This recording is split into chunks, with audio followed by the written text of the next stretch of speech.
आपको बता दें कि 13 मार्च से यानी कि शुरुआत हो चुकी है। आज से progressive Punjab investor summit Mohali में शुरू हो चुका है। 3 दिनों तक चलने वाली समिट में केवल पंजाब ही नहीं बल्कि विभिन्न देशों से कारोबारी यहां पहुंच रहे हैं। सरकार ने समिट को कामयाब बनाने के लिए पूरी ताकत झोंक दी है और इसके पीछे सरकार की कोशिश निवेश को बढ़ावा देकर युवाओं के लिए रोजगार के अवसर पैदा करना है। इसी के मद्देनजर 7 मार्च को ही सरकार ने अपनी नई औद्योगिक नीति बनाई है। एक पॉलिसी यहां पर तैयार की गई है जिसमें उद्योगों के लिए कई योजनाएं बनाई गई है। सज्जन चौधरी ज्यादा जानकारी के लिए हमारे साथ जुड़ चुके हैं। सज्जन चौधरी, जैसे कि हम देख पा रहे हैं कि आज से इस समिट की शुरुआत हो चुकी है। मुख्यमंत्री भगवंत सिंह मान इस कार्यक्रम में मौजूद, आम आदमी पार्टी संयोजक यहां मौजूद। आज का दिन कितना महत्वपूर्ण है और आज क्या कुछ खास रहेगा आज के सेशन में, जरा बताएं। जी बिल्कुल, 13 तारीख से लेकर 15 तारीख तक चलने वाले पंजाब इन्वेस्ट समिट की आज शुरुआत हो चुकी है। मुख्यमंत्री भगवंत सिंह मान और उनके साथ आम आदमी पार्टी के राष्ट्रीय संयोजक Arvind Kejriwal, commerce and industry minister जो है संजीव अरोड़ा, वो मौजूद रहे और उनकी मौजूदगी में जो है आज पंजाब इन्वेस्टमेंट समिट का जो है वो शुभारंभ हुआ है। और देश ही नहीं बल्कि विदेशी कंपनियां जो है उनके नुमाइंदे भी यहां पहुंचे हैं। और आज की अगर बात करें तो आज कोरिया जो है कोरिया और अलग अलग जो देश हैं उनके जो इन्वेस्टर्स हैं, वहां की जो कंपनियां हैं, उनके नुमाइंदे यहां पहुंचेंगे और मुख्यमंत्री भगवंत सिंह मान जो है उनके साथ मुलाकात करेंगे ताकि पंजाब में ज्यादा से ज्यादा इन्वेस्टमेंट जो है वो बढ़ाया जा सके, यहां के युवाओं को रोजगार के जो अवसर है वो ज्यादा मिले और पंजाब लगातार जो है तरक्की की राह पर चलता रहे। इसके लिए इन्वेस्टर समिट जो है ये बुलाई गई है। 3 दिन तक ये इन्वेस्टर समिट जो है वो चलनी है। आज पहला दिन है। देश ही नहीं बल्कि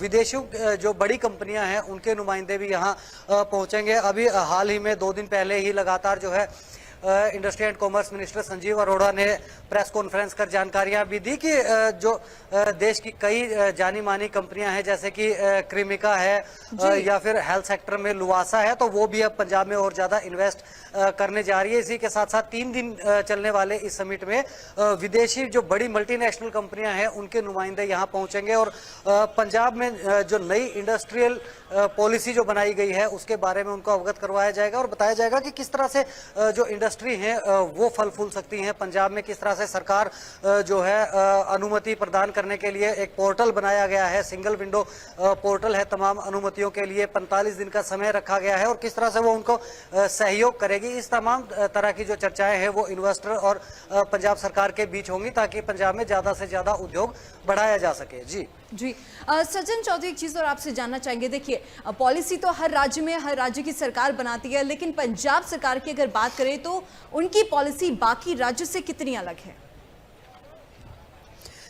जी बिल्कुल, देखिए आपने सही कहा कि तमाम जो प्रदेश हैं वो इंडस्ट्री को लेकर पॉलिसी बनाते हैं, लेकिन पंजाब की पॉलिसी की अगर बात की जाए तो पंजाब ने इस पॉलिसी में तमाम उन चीज़ों का ध्यान रखा है जो एक उद्योग को चाहिए होती हैं। उद्योग को जो है अगर बात की जाए बिजली की तो निर्बाधित बिजली सप्लाई जो है वो सुनिश्चित की गई है। बिजली के दाम जो हैं वो कम दाम पर उपलब्ध करवाई जा रही है। उसके साथ साथ एक जो बड़ा फैक्टर जो पंजाब की पॉलिसी में अगर बात करें तो पंजाब की ये नई पॉलिसी बनाने से पहले पंजाब सरकार ने अलग अलग जो इंडस्ट्रियलिस्ट हैं या इंडस्ट्री के जो जानकार हैं उनको लेकर सेक्टोरल कमेटियां बनाई गई थी जो कि अलग अलग क्षेत्र के उद्योगों के जो नुमाइंदे थे उसमें मौजूद थे और उनसे तमाम तरह के सुझाव मांगे गए थे कि एक इंडस्ट्री को ग्रोथ करने के लिए जो है सरकार से किस किस तरह का सहयोग जो है उसकी वो अपेक्षा करते हैं। तो उन्हीं सुझावों को ध्यान में रखते हुए ये पॉलिसी जो है वो बनाई गई है। अगर बात करें इंडस्ट्री के मूलभूत सुविधाओं की अगर बात की जाए तो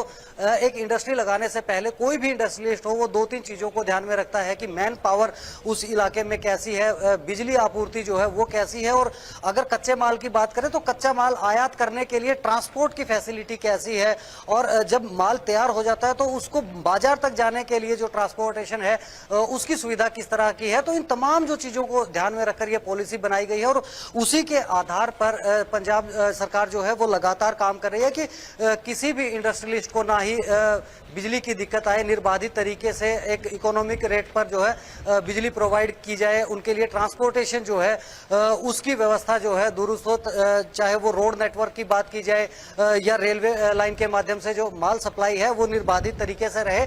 इन तमाम चीजों को ध्यान में रखकर ये पॉलिसी बनाई गई है ताकि ज्यादा से ज्यादा जो इन्वेस्टर हैं वो पंजाब की तरफ आकर्षित हो, ताकि पंजाब में युवाओं को लगातार रोजगार मिले और लोगों का जो आर्थिक स्तर है वो और अधिक ऊंचा रहे। जी।